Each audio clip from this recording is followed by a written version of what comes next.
కనికట్టు ఇది చాలామంది చేస్తూ ఉంటారు. కంటితో చూసేవన్నీ నిజాలు కాదు అనే పదం బహుశా ఇక్కడి నుంచే ప్రారంభమై ఉంటుంది. కట్టు వీళ్ళ కోసమే వేయక్కర్లేదు.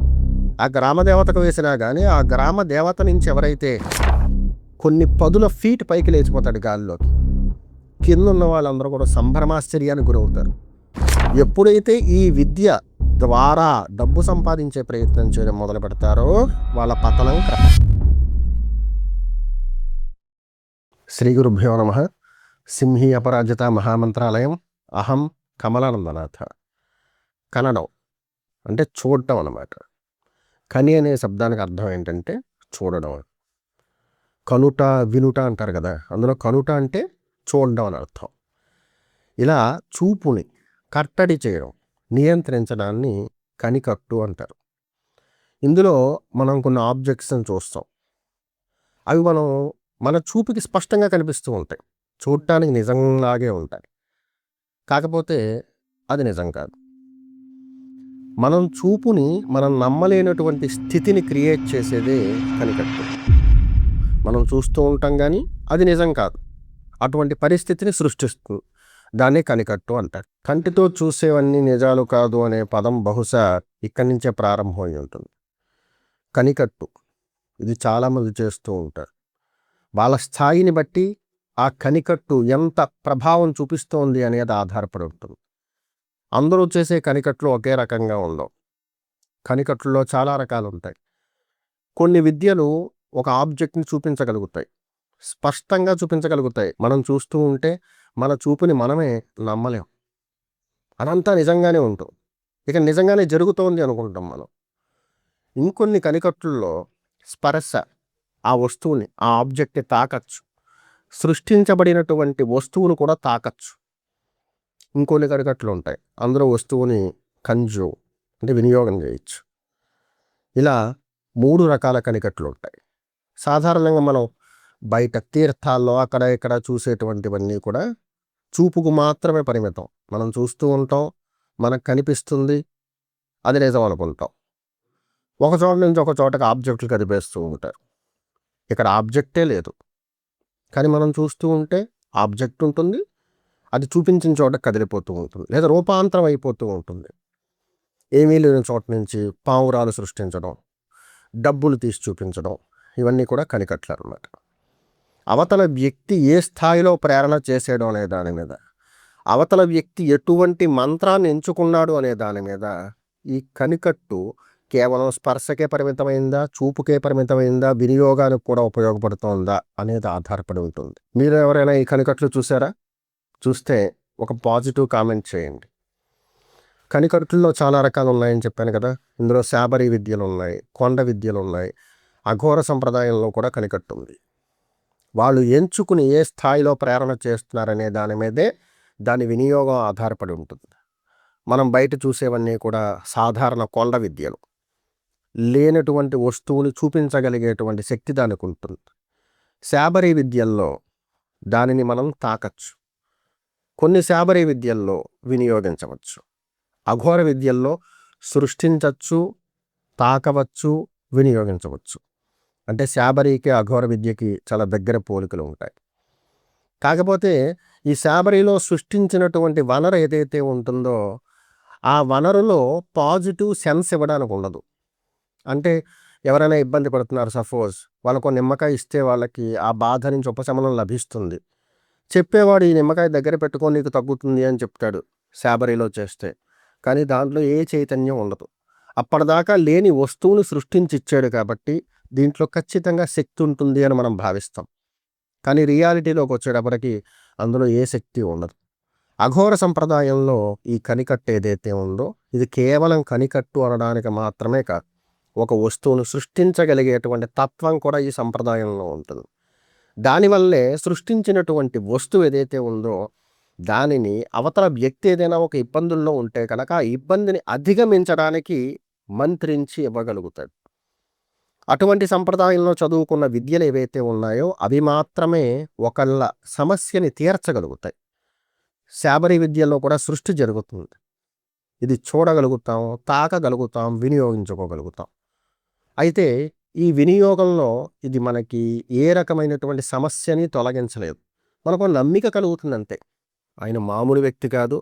నిమ్మకాయ కూడా సృష్టించగలరు. విభూతి, కుంకుమ, ద్రాక్ష పళ్ళు, ఖర్జూరాలు ఇలాంటివన్నీ సృష్టించి మనకిస్తారు. మన ఆర్తి ఏదైతే ఉందో దాన్ని ఆయన తీర్చగలరు. ఎందుకంటే లేని దాన్ని సృష్టించగలుగుతున్నారు కాబట్టి. మన కోసం ఒక ప్రొడక్ట్ సృష్టించబడుతోంది, ఒక వస్తువు సృష్టించబడుతోంది అంటే అది మన కోసం సృష్టించబడింది, మన సమస్యని తీర్చడానికి సృష్టించబడింది అనేది వాళ్ళ యొక్క అభిప్రాయం అన్నమాట, వాళ్ళ నమ్మికది. ఈ శాబరీ వల్ల సృష్టించబడినటువంటి ఏ వనరు కూడా పాజిటివ్ సెన్స్ని కలిగి ఉండదు. కనికట్టులో ఒక వస్తువుని మనకి చూపించాలి, అక్కడ లేదా వస్తువు కానీ చూపించాలి. దానికోసం ఆ మంత్రగాడు కొన్ని నెలలు ప్రాక్టీస్ చేయాల్సి ఉంటుంది, చదువుకున్నటువంటి విద్యని, అంటే సాధన చేయాల్సి ఉంటుంది. అదే వస్తువుని మనం తాకచ్చు, ఆ మాంత్రికుడు సృష్టించినటువంటి వస్తువుని తాకేటువంటి క్రమం ఏదైతే ఉంటుందో, దాన్ని వినియోగించే క్రమం ఏదైతే ఉంటుందో, దానికి కొన్ని సంవత్సరాలు సుదీర్ఘమైనటువంటి సాధన చేయాలి. చాలామంది ఈ సంప్రదాయంలో 40 రోజుల్లో కూడా కనికట్టు నేర్చుకోవచ్చు అని చెప్తారు. కానీ ఈ 40 రోజుల్లో నేర్చుకునేది కేవలం చూపించగలుగుతుంది, ఎదుటి వాళ్ళని నమ్మించగలుగుతుంది. వాళ్ళు వినియోగించడానికి కానీ వాళ్ళు దాన్ని తాకడానికి కానీ అవకాశం ఉండదు. అదొక ప్రొజెక్షన్ అన్నమాట. మనకు తెలియకుండానే మనం దాన్ని చూడగలుగుతాం, ఎందుకంటే అవతల వ్యక్తి అక్కడ దాన్ని ప్రొజెక్ట్ చేస్తాడు. అక్కడ చూసేటప్పటికి మనకు ఆ వస్తువు కనిపిస్తూ ఉంటుంది, మనం దాన్ని నిజమే అనుకుంటాం. తన దృష్టితో ఎదుట వాళ్ళ యొక్క దృష్టిని కంట్రోల్ చేసి తను ఏదైతే చూపిస్తున్నాను అని చెప్తున్నాడో ఆ ప్రొడక్ట్ అక్కడ కనిపిస్తోంది. దీన్నే కనికట్టు అంటారు. కొన్ని మంత్రాల్లో తను ఈ కనికట్టును ఉపయోగించి ఏ ఏ పదార్థాలు సృష్టించాలనుకుంటున్నాడు అనేది మంత్రంలోనే అనుసంధానం చేయబడి ఉంటుంది. కుంకుమ, విభూత, శుష్క ఫలాల ఇలాగనమాట. దాంట్లో బంగారం, వెండి ఇలాంటివి చేర్చడానికి ఉండదు. కేవలం చైతన్యం కలిగిన వాటిని మాత్రమే సృష్టించగలుగుతాడు. నిమ్మకాయ అదనమాట. అలా సృష్టించినటువంటి వస్తువులు ఏవైతే ఉంటాయో వాటిని ఇవ్వగలుగుతాడు. అలా ఇవ్వాలి అంటే ఈ వ్యక్తి సృష్టించలేడు, ఎందుకంటే పదార్థాన్ని ఎవ్వరూ కూడా సృష్టించలేరు. పదార్థాన్ని ముందుగా ఏం చేస్తాడంటే ఎప్పుడైతే వినియోగించాలో దానికి ముందు రోజు సమర్పణ చేస్తాడు. అంటే రోజు 10 నిమ్మకాయలు సమర్పణ చేసేస్తాడు అనమాట. దీనివల్ల నెక్స్ట్ డే వాడు 10 నిమ్మకాయలు సృష్టించగలుగుతాడు. ద్రాక్ష పళ్ళు, ఖర్జూరం పళ్ళు, పసుపు, కుంకుమ, విభూతి ఇవన్నీ కూడా ముందుగా ఆఫర్ చేస్తేనే తర్వాత రోజు తను అక్కడ ఏదైతే ఇచ్చాడో దాన్ని ఇక్కడ చూపించగలుగుతాడు, ఇవ్వగలుగుతాడు అనమాట. కనికట్టులో చూపించేది ఉంటుంది, కేవలం దృష్టి అంటే చూపుకు మాత్రమే పరిమితమైనవి ఏవైతే ఉంటాయో దాంట్లో ఆ వ్యక్తి ఏదైతే భావిస్తున్నాడో మంత్రగాడు దాన్ని కేవలం ప్రొజెక్ట్ మాత్రమే చేస్తాడు అక్కడ. దానికోసం సమర్పణ అక్కర్లేదు. వినియోగం ఎదుటి వాళ్ళకి ఇవ్వాలన్నా దాన్ని అవతల వాళ్ళు వినియోగించాలన్నా ముందుగానే ఆ దేవతకి సమర్పణ చేస్తాడు. తను ఏదైతే మంత్రంలో అనుసంధానం చేసినటువంటి పదార్థాలు ఉన్నాయో, ఏవైతే ముందుగా సమర్పణ చేస్తున్నాడో వాటిని మాత్రమే ఆ వ్యక్తి సృష్టించగలుగుతాడో తప్ప కొత్తగా ఒక ప్రోడక్ట్ని సృష్టించలేడు తను. చెప్పాను కదా, ఏది ఎదుటి వాళ్ళకి ఇవ్వాలన్నా అది ముందుగానే అక్కడ సమర్పణ చేసి ఉండాలి. అలా చేస్తేనే అవతల వాళ్ళకి కోరుకున్న సమయంలో ఎదుటి వాళ్ళకి కనిపించకుండా ఆ వస్తువుని తన చేతిలోకి గ్రహించుకుని ఇవ్వగలుగుతాడు. ఇది ఎలా సాధ్యపడుతోందంటే వేగానికి ఒక పరిమితి ఉంటుంది. మనం చూడగలుగుతాం, ఏదైనా ఒక ఆబ్జెక్ట్ని విసిరామంటే అది ఎంత ఫోర్స్తో ఎంత వేగంగా వెళ్తుందో మనం చూడగలుగుతాం. బుల్లెట్ దగ్గరికి వచ్చేటప్పటికి అది ఫైర్ అయిన తర్వాత బుల్లెట్ని చూడడం కష్టం, ఎందుకంటే వేగంగా వెళ్తుంది. అలా ఒకవేళ బుల్లెట్ యొక్క వేగాన్ని మనం లెక్కించగలిగితే దానికి సుమారు 10ంతల వేగంతో ఆబ్జెక్ట్ వీడి చేతిలోకి వస్తుంది. అంటే అది వచ్చినట్టుగా ఎవరికి తెలియదు అనమాట, అంత వేగంగా వచ్చేస్తుంది చేతిలోకి. ఇలా అంటే చేతిలోకి వచ్చేస్తుంది. ఇక్కడ ఈ వ్యక్తి శరీరం నుంచి ఏం సృష్టించబట్టలేదు, ఏదైతే అక్కడ ఆఫర్ చేశాడో దాన్ని ఈ వ్యక్తి పట్టుకోగలుగుతున్నాడు, ఇవ్వగలుగుతున్నాడు. దీనికి కారణం ఏంటంటే దాని వేగం అన్నమాట, ఆ పదార్థానికి ఉండేటువంటి వేగం. అంత వేగాన్ని ఆపాదించి యువతల వ్యక్తి కనికట్టు చేసేటువంటి వాడికి ఆ ఆబ్జెక్ట్ని ఇచ్చేస్తుంది. ప్రొజెక్షన్ కూడా అంతే, వాడు భావిస్తాడు, ఆ భావన ఏదైతే ఉందో వాడి దృష్టి చేత అక్కడది ఎదుటి వాళ్ళందరికీ కూడా కనిపిస్తుంది. చిన్న చిన్న మ్యాజిక్ షోలు అవి చూస్తూ ఉంటాం, ఉన్నట్టుందో పావురాన్ని బయటకు తీసేస్తాడు. పావురం ఎక్కడి నుంచి వస్తుంది? ఈ పావురాలు సృష్టించి వాడు వదిలేస్తాడా? మళ్ళీ అదే పావురాలు జాగ్రత్తగా పెట్టుకుని పంజరంలో పెట్టుకుంటాడు, భోజనంలో పెట్టుకుంటాడు. అది మాట వెళ్తూ ఉంటుంది, అలవాటు పడిపోతుంది కదా. తర్వాత మళ్ళీ దాన్ని సృష్టించే సమయంలో దాన్ని బయటికి తీసి సృష్టిస్తూ ఉంటాడు. దీనికోసం అతను క్యాప్‌లో ఆ పావురాన్ని పెట్టుకోడు. పావురం వేరే చోట ఉంటుంది. దానిని వాయు వేగంతో తీసుకొస్తాడు దాంట్లోకి. అంటే మన కంటి చూపుకి మనకేదైతే కనిపిస్తూ ఉంటుందో మనం దాన్ని నిజం అనుకుంటాం. దానికొక వేగానికి పరిమితి ఉంటుంది కదా! అంతవరకు మాత్రమే మనం క్యాలిక్యులేట్ చేయగలుగుతాం. దానికన్నా వేగంగా ఒక ఆబ్జెక్ట్ ప్రయాణం చేస్తే దాన్ని మన దృష్టి గ్రహించలేదనమాట. అంత వేగంగా అందులో మార్పులొస్తున్నాయి.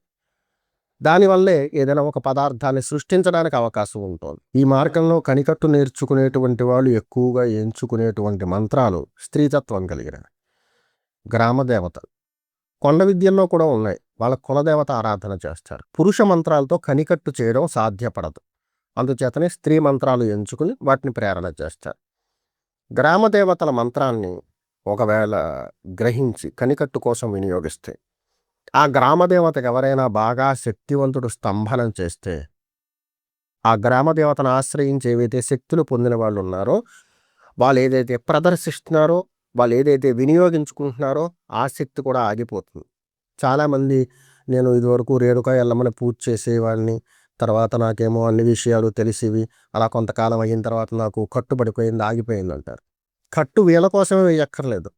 ఆ గ్రామ దేవతకు వేసినా కానీ ఆ గ్రామ దేవత నుంచి ఎవరైతే ఈ మంత్రాలు గ్రహించి దాన్ని ప్రేరణ చేస్తున్నారో ఆ గ్రామ దేవత మంత్రాన్ని ఉపయోగించి ప్రేరణ చేస్తున్నారో సాధన చేస్తున్నారో అప్పటిదాకా వాళ్ళు గ్రహించినటువంటి శక్తి ఏదైతే ఉందో అది కూడా క్రమక్రమంగా బలహీనపడిపోయి వీళ్ళకి అప్పటిదాకా ఉన్నటువంటి జ్ఞానశక్తి అంతా కూడా తగ్గిపోతూ ఉంటుంది.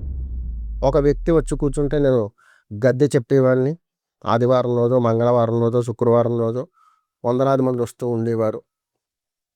చాలామందికి నేను చెప్పింది జరిగింది. గేదెను ఒక చోట కనిపించకపోతే ఆ గేదె ఎక్కడ మిస్ అయిపోయిందో లేదా గొర్రెలు ఎక్కడ మిస్ అయిపోయాయో చిన్న చిన్న వస్తువులు బంగారు ఆభరణాలు దొంగతనాలు ఇలాంటివి కూడా చెప్పేసేవాడిని. నాకు తెలిసిపోయేది, అలా స్ఫురలు వచ్చేది. కానీ ఇప్పుడు నేను చెప్పలేకపోతున్నా. ఇలా చాలామంది చెప్తూ ఉంటారు. దానికి కారణం ఏంటో తెలుసా? వీళ్ళనే కేవలం ఎంచుకుని వీళ్ళ మంత్రాన్ని స్తంభింప చేయడానికి ఎవరో కారకత్వం వహించేవారేమో అనుకుంటారు. వీళ్ళతో సంబంధం లేకుండా ఇంకో వ్యక్తి మీద ఉన్నటువంటి కోపం కావచ్చు, లేదా ఈ ప్రయోగాలు చెప్పుకున్న వాళ్ళకున్న నియమం ఏంటంటే కత్తిని ఎంచుకున్నట్టు అనమాట. ఆ కత్తిని మనం పెట్టిలో పెట్టేసామనుకోండి కొద్ది రోజులు తుప్పు పట్టేస్తుంది. దాన్ని ఏం చేయాలి? వారం 10 రోజులకు ఒకసారి తీసి దాన్ని వినియోగిస్తూ ఉండాలి. అలా వినియోగిస్తేనే దాని పదును కొనసాగుతూ ఉంటుంది. అందుకే చాలామంది ఏం చేస్తారంటే ఈ కట్టడి విద్యలు నేర్చుకున్న వాళ్ళు ఊరికే పనే ఉండదు. వాళ్ళ శక్తిని వాళ్ళు పరీక్షించుకోవడం కోసం, దానికి పదును పెట్టడం కోసం గ్రామ దేవతల మీద ప్రయోగాలు చేస్తూ ఉంటారు. ఒకవేళ వాడు చేసిన ప్రయోగం గ్రామ దేవతని కట్టడానికి సరిపడేటువంటి శక్తి కలిగిందైతే కనుక గ్రామదేవత స్తంభించిపోతుంది. ఆ గ్రామంలో వాడికి ఏదైనా పనులు ఉన్నాయనుకోండి, ముందు గ్రామదేవతను కట్టేస్తాడు. ఆ తర్వాత లోపలికి వెళ్ళి పనులు చేసుకుంటాడు. గ్రామదేవత సంచరిస్తున్నంతసేపు కూడా మంత్రగాళ్ళకి, ప్రత్యేకంగా చతుర్థం చేసే వాళ్ళకి గ్రామాల్లో పనులు అవ్వవు, వ్యతిరేకత వస్తుంది. ముందు గ్రామదేవతను కట్టేస్తే సెక్యూరిటీని కట్టేసినట్టు అనమాట.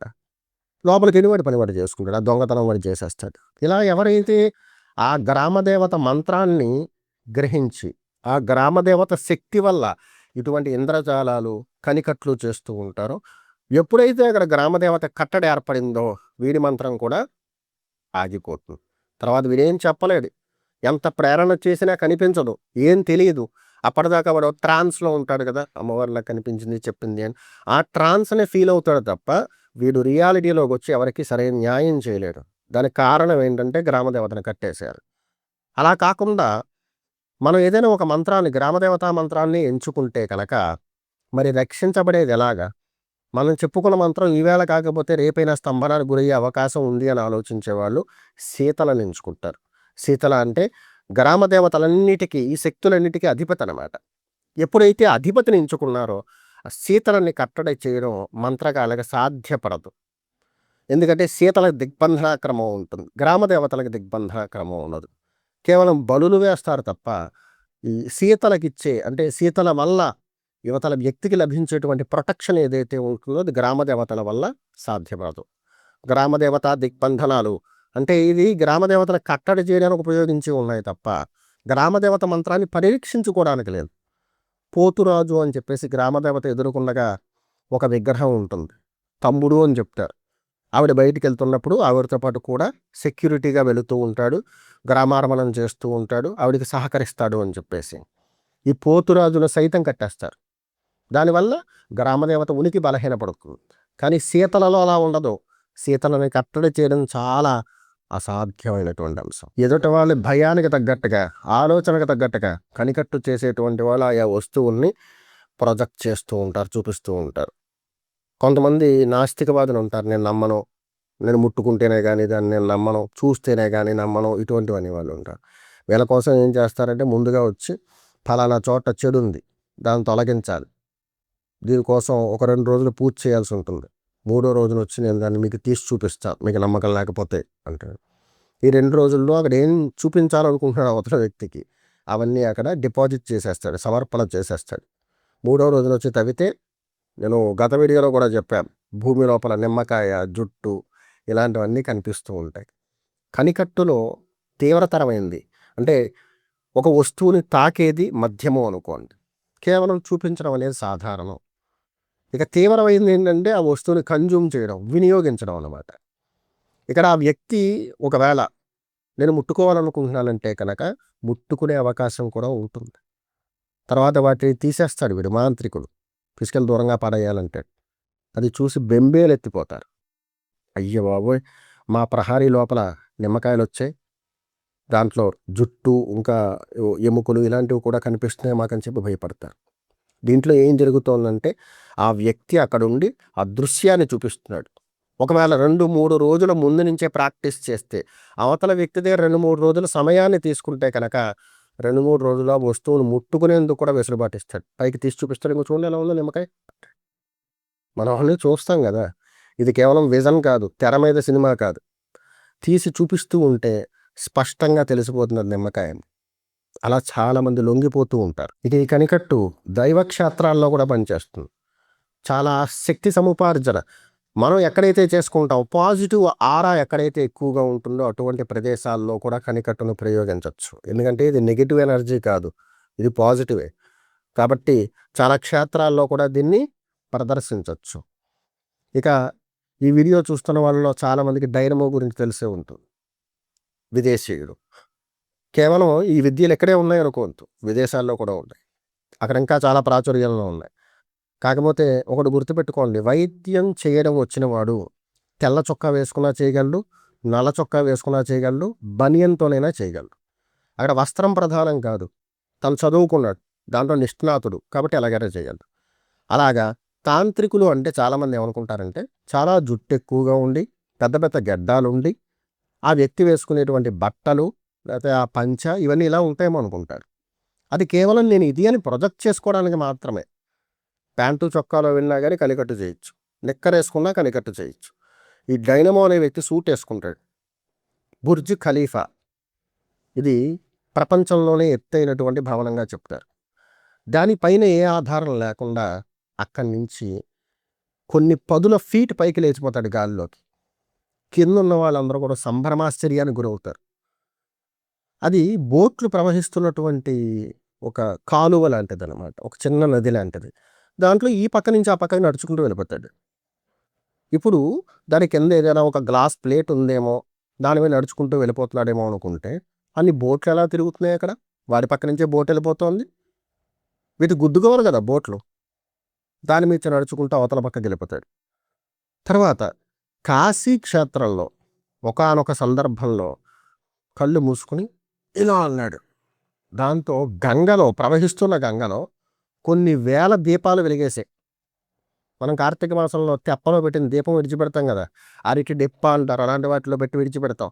అలాంటి దీపాలు కొన్ని వేలు వెలిగాయి. చూసిన వాళ్ళందరూ ఆశ్చర్యపోయారు. ఏంటి సృష్టించడం అనేది ఈ గంగలో ఎలా సాధ్యపడింది? కాశీ మహాక్షేత్రంలో చాలా పాజిటివ్ ప్లేస్ కదా అనుకుంటారు. వాడు ఉపయోగించింది పాజిటివ్ ఎనర్జీనే, నెగిటివ్ ఎనర్జీ అయితే క్షేత్రాల్లో పనిచేయదు. మరి ఇతనికి ఎలా పనిచేసిందంటే అతను వాడేది కూడా పాజిటివ్ ఎనర్జీ. దానికోసం వాళ్ళు కొన్ని సంవత్సరాలు పరిశ్రమిస్తారు ఆ రకంగా ఆ విద్యని ప్రదర్శించడం కోసం. ఒక ప్రముఖమైనటువంటి సినీ నటుడు ఉన్నాడు, తన ఇంటికి ఈ డైనమో భోజనానికి వెళ్తాడు. అక్కడ ఒక ట్రేలో పళ్ళు ఉంటాయి, సంత్రాలు అంటారు కదా, నారింజ, బత్తాయి ఇలాంటివి అనమాట, యాపిల్స్. చూస్తూ చూస్తూ ఉండగా ఇలా అంటాడు, అందులో ఉన్న పండు టక్కున కబోర్డ్లోకి వెళ్ళిపోతుంది. అలా వెళ్ళిపోయిందని కూడా వాడికి తెలియదు. ఆ పండు అక్కడ ఎందుకు పెట్టారు అన్నాడు. ఇక్కడ ఉన్న పండు అక్కడికి వెళ్ళిపోయారు. అది చూసి చాలా ఆశ్చర్యపోతాడు ప్రముఖమైన హిందీ హీరోతో. ఇలా దేనినైనా కంటి చూపుతో చేసేస్తాడు. ఎదుట వాళ్ళ యొక్క దృష్టి ఏదైతే ఉంటుందో, ఎంతవరకు మనం విజనరీ ఎంతవరకు చూడగలమో దానికి కొన్ని వందల రెట్ల వేగంతో ఆబ్జెక్ట్ని కదిపేస్తూ ఉంటారు. దానివల్ల ఎదుటి వాళ్ళు కన్ఫ్యూజ్ అయిపోతారు. ఇది ఒక శక్తి. ఈ శక్తి కలిగినటువంటి వాళ్ళు భారతదేశంలో ఉంటే కనుక వాళ్ళని మనం దేవుళ్ళనే చేస్తాం. కానీ పాశ్చాత్య దేశాల్లో చాలా సర్వసాధారణమైన అంశం. తను గొప్పవాడే, మంచి ప్రాక్టీస్లో ఉన్నవాడే, తనని అంతవరకే, తన ఫోటోలు అయితే ఇంట్లో పెట్టుకోరు. ఎందుకంటే ఈ విద్య చాలా ప్రాచుర్యంలో ఉంది. కానీ కొంతమంది మాత్రమే ప్రాపర్గా దాన్ని సిద్ధి చేసుకున్నారు.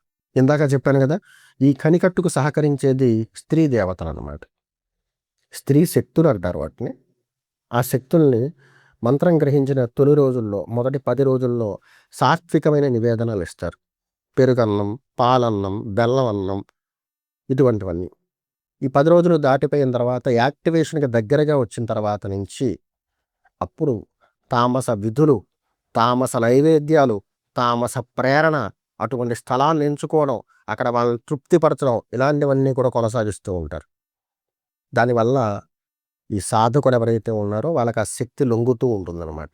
లొంగి వారి ఆలోచనకు తగ్గట్టుగా మనోవేగంతో ఆబ్జెక్ట్స్ని మార్చేస్తూ ఉంటుంది, సృష్టించేస్తూ ఉంటుంది. ఇదంతా కూడా స్త్రీతత్వానికి సంబంధించింది. అంటే స్త్రీ శక్తి అంటారు. పురుష శక్తులు ఇటువంటివి సృష్టించలేవు. ఇదొక్కటే గమనించండి. ఏ వ్యక్తి అయినా, ఎంత శక్తి సంపన్నుడైనా, ఎటువంటి క్రమ విద్యల్లో ఉన్నవారిపైనైనా ఈ కనికట్టు పనిచేస్తుంది. ఎందుకంటే ఇది పాజిటివ్.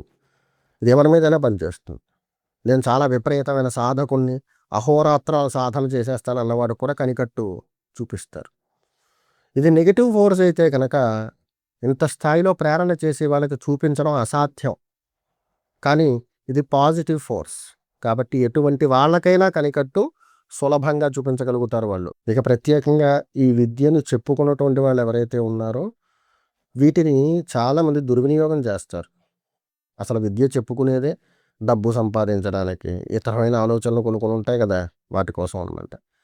ఎప్పుడైతే విద్య శోభించడం మొదలుపెట్టిందో, పని చేయడం మొదలుపెట్టిందో, తనకు గతం నుంచి ఉన్నటువంటి కామ్యాలు ఏవైతే, నేను జీవితంలో ఇలా ఉండాలి, అలా ఉండాలి, ఇవి నిజం చేసుకోవడానికి ప్రయత్నం చేస్తూ ఉంటాడు. ఎప్పుడైతే ఈ విద్య ద్వారా డబ్బు సంపాదించే ప్రయత్నం చేయడం మొదలు పెడతారో వాళ్ళ పతనం క్రమక్రమంగా వస్తూ ఉంటుంది అనమాట. మరి ఎందుకండి విద్య అంటే ప్రదర్శించి అవతల వాళ్ళ సమ్మతితో, అవతల వాళ్ళ ఆనందించి ఇచ్చేటువంటి ద్రవ్యంతో భుక్తి పోషణకు గురవ్వడానికి లేదా తన కుటుంబాన్ని పోషించుకోవడానికి మాత్రమే ఈ విద్యను ఉపయోగించమన్నాడు. ఎవరి దగ్గరికి పడితే వాళ్ళ దగ్గరికి వెళ్ళి నిమ్మకాయలు, దబ్బకాయలు సృష్టించి వాళ్ళకి చూపించి మీకు చేతబడి జరిగింది, ప్రయోగం జరిగింది, మీలు నాశనం అయిపోతుంది, ఏదో పూజ చేయాలి, దీన్ని పట్టుకెళ్ళి శ్మశానంలో పాతాలి, ఇలాంటివన్నీ చెప్పి ఎదుటి వాళ్ళని భయభ్రాంతులకు గురి చేసి వాళ్ళ దగ్గర నుంచి డబ్బులు కాజేసి వాటిని మనం వినియోగించుకోవాలనుకుంటే కనుక ఈ విద్య క్రమక్రమంగా పతనమైపోతూ ఉంది. ఇదనే కాదు, కర్ణ పిశాచిని లగాయతు ప్రతి విద్య ఏదైతే సృష్టి యొక్క స్థితి, ప్రకృతి ధర్మం దానికి విరుద్ధంగా ప్రవర్తించేటువంటి ప్రతి విద్య మన యొక్క స్వప్రయోజనం, మన యొక్క ఆనందాలు, కోరికలు తీర్చుకోవడానికి వినియోగించడం మొదలుపెట్టామో ఆ రోజు లగాయతు ఆ విద్య బలహీన పడిపోతూ ఉంటుంది. ఇంకేం కారణం ఉంది? ఎంత విద్య వచ్చిన వాడు వాడి దగ్గర వీడి దగ్గర 50-100 అడుక్కోవాల్సిన అవసరం ఉంది. విద్యని ప్రదర్శించుకుంటే బోర్డు డబ్బులు వస్తున్నాయి కదా. ఒక వ్యక్తి దగ్గరికి లక్షల రూపాయలు తీసుకునే అవకాశం ఉంది కదా. ఇదే ఉద్దేశంతో చాలామంది చదువుకోవాలనుకుంటున్నారు కదా. మరి అలా రేపు తరం వాళ్ళు చదువుకుంటారు ఈ విద్యలు. దీంట్లో ఇంత లోతైన అంశం ఉంది అన్నప్పుడు రేపు చదువుకుందుకు ముందుకు వస్తారు. ఈ మార్గంలో 10 కిలోమీటర్లు వెళ్తే నువ్వు గుంతలో పడిపోతావు, చచ్చిపోతావు అన్నప్పుడు ఆ మార్గంలోకి ఎందుకు వెళ్తారు? అక్కడ వాడికి ఏం చెప్తారంటే నువ్వు ప్రదర్శించడం వల్ల లభించేటువంటి అంటే నీ శ్రమకు తగిన గుర్తింపు, నీకు ఏదైతే ద్రవ్యం లభించిందో దాంతో పోషణకు గురవని చెప్తారు. తండాల్లో ఉండేటువంటి కొంతమంది ఈ విద్యను అభ్యసించి గ్రామాల్లో సంతలు అవుతున్నప్పుడు, తీర్థాలు అవుతున్నప్పుడు వచ్చే ప్రదర్శనలు ఇచ్చి దానివల్ల వాళ్ళకి లభించేటువంటి ఆ డబ్బులు ఏవైతే ఉంటాయో వాటితో కాలక్షేపం చేసేవారు. వాళ్ళు బాగానే ఉన్నారు, అంటే విపరీతంగా డబ్బులు సంపాదించి తండాల్లో బిల్డింగులు కట్టలేదు కానీ వాళ్ళ జీవితాలు అయితే ప్రశాంతంగానే సాగాయి. కానీ ఈ వీడియో చూస్తున్న వాళ్ళలో కూడా చాలామందికి ఒక ఆలోచన ఉంటుంది. ఈ విద్య మనం నేర్చుకుని మనం ప్రదర్శిస్తే ఎలా ఉంటుంది? లేదా మీడియాలోకి వెళ్ళి ప్రముఖమైన న్యూస్ ఛానల్లోకి వెళ్ళిపోయి మనం ప్రదర్శన చేస్తే ఎలా ఉంటుంది? ఇలాంటివన్నీ ప్రదర్శిస్తే బాగానే ఉంటుంది. దాని తర్వాత ప్రారంభమవుతాయి అసలైన కష్టాలు.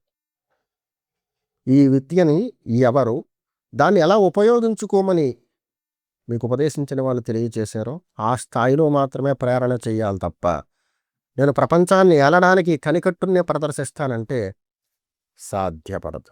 అలా అయితే ఈ పాటికి చాలామంది ప్రపంచాన్ని ఏలేయ. ఎందుకంటే కనికట్లు చదువుకున్న వాళ్ళు చాలామంది ఉన్నారు. జిల్లాకి నలుగురు ఉన్నారు. మీరు కూడా మీ పరిధిలో ఇలాంటి కేకే చేసిన వాళ్ళని చూసుంటే కనుక ఒక పాజిటివ్ కామెంట్ చేయండి. ఇది కనికట్టుకు సంబంధించిన సంపూర్ణమైన వీడియో కాదు. దీంట్లో ఎందుకు సిరీస్లు ఇస్తారంటే ఆ ఆసక్తి ఎవరికైతే ఆసక్తి ఉందో వాళ్ళు ఖచ్చితంగా రెండో వీడియో కోసం వెయిట్ చేస్తారు. కనికట్టుకు సంబంధించిన లోతైన అంశం ఇది. అసలు ఈ కనికట్టుకు ఎలాంటి మంత్రాలు ఉపయోగిస్తారు, ఏ దేవీ దేవతల మంత్రాలు దీంట్లో వీళ్ళు ప్రేరణ గురి చేస్తారు, ప్రత్యేకంగా ఏ ప్రాంతం వాళ్ళు దీంట్లో ఎక్కువ ఇన్వాల్వ్ అయి ఉన్నారు, ఇలాంటి సమగ్రమైన సమాచారంతో ఖచ్చితంగా త్వరలో KK2 కనికట్టు 2 అనేటువంటి వీడియో మీ ముందుకు వస్తుంది. నేను చెప్పే వివరం మీకు నచ్చినట్లయితే ఈ వీడియోని లైక్ చేసి హైప్ చేసి కొత్తవారైతే సబ్స్క్రైబ్ చేసుకోండి. ఏదైతే నిజమైన అంశాలు ఉంటాయో, ఏవైతే రియాలిటీకి దగ్గరగా ఉంటాయో వాటి గురించి మాత్రమే ఛానల్లో ప్రస్తావన ఉంటుంది. మీరు ఈ యక్షిణి సాధన ఈ మంత్రంతో చేయండి. మీకు 40 రోజుల్లో మీకు యక్షిణి సిద్ధించేస్తుంది. మీరు అడిగినవన్నీ ఇస్తుంది. ఇలాంటివన్నీ దీంట్లో చెప్పను. నిజంగా యక్షిణి సాధన 40 రోజుల్లో పూర్తి చేసిన వ్యక్తి నాకు లభిస్తే, నేను ఆ వ్యక్తితో చర్చిస్తే నాకు అవి నిజంగా నమ్మశక్యం అయితేనే దీంట్లో నేను చెప్పే ప్రయత్నం చేస్తాను. ప్రత్యేకంగా ఇందులో మెంబర్స్ ఎవరైతే ఉన్నారో వాళ్ళందరికీ కూడా ఒక శుభవార్త. ఉగాది తర్వాత కొన్ని ముఖ్యమైన వీడియోస్ ఉంటాయి. ఆ వీడియోస్ సాధారణంగా అందరూ చూడడానికి ఒక వారం రోజుల ముందుగానే మీకు ప్రదర్శనలో ఉంచడం జరుగుతుంది. ఇదేదో ప్రమోషన్ కాదు, ఒక ఆసక్తి. ఎందుకంటే విభాగ నిర్వహణ అనేది చిన్న అంశం కాదు. మనం ఫోన్లో పెట్టుకుని 15 నిమిషాలు ఎలా స్కిప్ చేసి చూసినంత సులభం కాదు ఒక వీడియో చేయడం అనేది. దీని వెనకాల కొన్ని గంటల శ్రమ ఉంటుంది. మనకు అందులో కనిపించే 10 నిమిషాల వీడియోకి సుమారు 3-4 గంటలు 3-4 దాని మీద శ్రమిస్తేనే ఆ అవుట్పుట్ అనేది బయటకు వస్తుంది. మనం సింపుల్గా ఒక కామెంటు ఏదో రాసేస్తాం. మనం ఏదో పెద్ద విపరీతమైన నిష్ణాతులు అయిపోయినట్టు. ఒక కామెంట్ రాసే ముందు మనం అసలు ఆ కామెంట్ అంటే ఒక కామెంట్ మనం ఒక వీడియోకి మనం ఇస్తున్నాం. చాగంటి కోటేశ్వరరావు గారి వీడియోలు ఉంటాయి, కింద వెర్రి కామెంట్లు ఉంటాయి. ఎందుకంత పైశాచిక ఆనందం? ఇది రాసేస్తే అవతలవాడు చెడ్డాడైపోతాడా? పైగా వీడియో చూసి వాళ్ళు కూడా ఏం చేస్తారో తెలుసా, కిందకు వచ్చి ముందు కామెంట్లు వెతుకుతారు. ఇది పాజిటివ్గానే చెప్తారా, అందరూ బాగానే స్పందించారు. ఒక్కడు నెగిటివ్గా స్పందిస్తే ఇంకా వాడి నుంచి మొదలు పెడతారు. భగవంతుడి దయ వల్ల మీ అందరి మంచితనంతో సింహీ అపరాజితకి ఆ గడ్డుకాలం అయితే రాలేదు. చేసి వాళ్ళందరూ మంచి కామెంట్సే చేస్తారు. ఒకవేళ ఎవరైనా రాత్రి 9 దాటిన తర్వాత ఒళ్ళు మరిచిపోయి ఏదైనా ప్రయత్నం చేస్తే కనుక టీం వాళ్ళు వెంటనే వాళ్ళ లైఫ్ టైం బ్లాక్ చేస్తారు. ఇంకా జీవితంలో ఈ ఛానల్లో వాళ్ళు ఏ రకమైన నెగిటివ్ కామెంట్ చేయడానికి అవకాశం లేకుండా. చెప్పాను కదా, ప్రతి మనిషి ప్రయత్నం వెనకాల ఇలా సిద్ధంగా ఉంటారనమాట. ఎవరో కాదు, తెలుసున్న వాళ్ళు. అంచేతను సర్వేజన సుఖినో భవంతు. మీరందరూ వృద్ధిలో ఉండాలి. శాస్త్రజ్ఞానాన్ని తెలుసుకోవడానికి మీకోసం నేను చేసేటువంటి ప్రయత్నం ఏదైతే ఉందో దీన్ని స్వాగతించండి. మీ అందరి విషస్తో మనం త్వరలో 50Kలోకి వెళ్ళబోతున్నాం. ఇదొక అచీవ్మెంట్. దీని తర్వాత ఇంకా పెరగాలి. నలుగురికి ఈ విషయం తెలియాలి. ఒక చిన్న మాట చివరిగా చెప్తాను. మన దాంట్లో 48,700 సబ్స్క్రైబర్లు ఉన్నారు. మనం ఒక ఛానల్ని సబ్స్క్రైబ్ చేసుకోవడం అంటే మనం షార్ట్స్లో చూస్తూ ఇలాగా ఏదో ఇన్ఫర్మేషన్గానే ఉంది అని సబ్స్క్రైబ్ నొక్కడం కాదు. మనం సబ్స్క్రైబ్ నొక్కామంటే నిజంగా ఆ ఛానల్లో దమ్ముందంటే దాన్ని మనం చూసే ప్రయత్నం చేయాలి. 48,000 సబ్స్క్రైబర్లు దీంట్లో పాజిటివ్గా ఉంటే 10,000 వ్యూస్, 5,000 వ్యూస్, 1000 వ్యూస్ ఎందుకు వస్తాయి యాక్టివ్గా ఉంటే? అందుకని ఈ ఛానల్లో ఎప్పటికప్పుడు ప్రతిరోజు ఒక మంచి టాపిక్ నేను పొందుపరుస్తూ ఉంటాను. సబ్స్క్రైబ్ చేసుకున్న వాళ్ళు నోటిఫికేషన్ ఆన్ చేసుకుని ప్రతిరోజు రాత్రి 9 గంటలకి మంచి వీడియో వస్తుంది, ఇన్ఫర్మేటివ్. దాంట్లో విషయ జ్ఞానం ఉంటుంది. మనల్ని అధోగతిలోకి తీసుకెళ్ళేది కాదది. జ్ఞానవంతులను చేసేది. దాంట్లో ఉన్న రియాలిటీని మాత్రమే చూపిస్తూ ఉంటుంది. దీని గురించి చక్కగా నోటిఫికేషన్ ఆన్ చేసుకుని ప్రతిరోజు రాత్రి 9 గంటల నుంచి ఇది రిలీజ్ అవుతాయి కదా వీడియోస్, తొలుత చూడండి. మీరు ఆ జ్ఞాన వృద్ధిని చేసుకోండి. నేను చెప్పేటువంటి అంశాలు మీకు నచ్చుబాటైతే కనుక చక్కగా ఛానల్ని ఫాలో అవ్వండి. సర్వేజనా సుఖినో భవంతు. సింహీ అపరాజిత మహామంత్రాలయం. అహం కమలానందనాథ.